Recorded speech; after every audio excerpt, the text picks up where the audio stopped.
Caractéristiques du vecteur poids. Un vecteur a toujours 4 caractéristiques.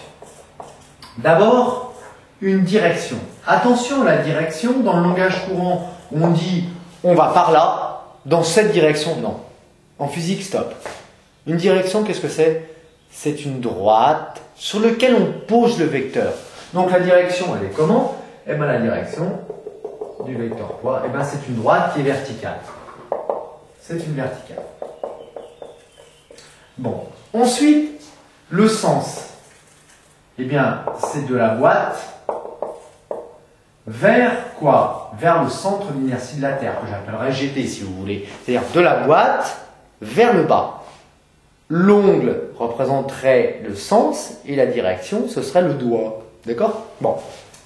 Ensuite, le point d'application, ce qu'on appelle le point d'application, d'où part le poids P, eh bien le poids P, il part du centre d'inertie de la boîte. En fait, sur chaque portion de matière de la boîte, il y a un poids, puisqu'il y a une masse. Mais globalement, si on fait la somme de tous ces petits poids, eh bien, on va faire cette somme vectorielle et on va placer le vecteur poids à partir du centre G, centre d'inertie de la boîte.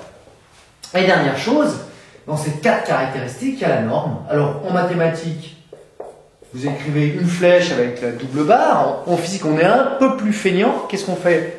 On enlève les doubles barres ici et puis la petite flèche et on met P. Attention, ça c'est un vecteur, je mets bien une flèche car il y a 1, 2, 3, 4 caractéristiques, alors que la norme est une de ces caractéristiques. C'est une des choses qui définissent le vecteur poids. C'est pas la même chose, attention, ne confondez pas vecteur avec sa norme. Hein. Sa norme vaut 0,2 Newton. Voilà. Alors, à partir de ce moment-là, on va pouvoir tracer le vecteur poids.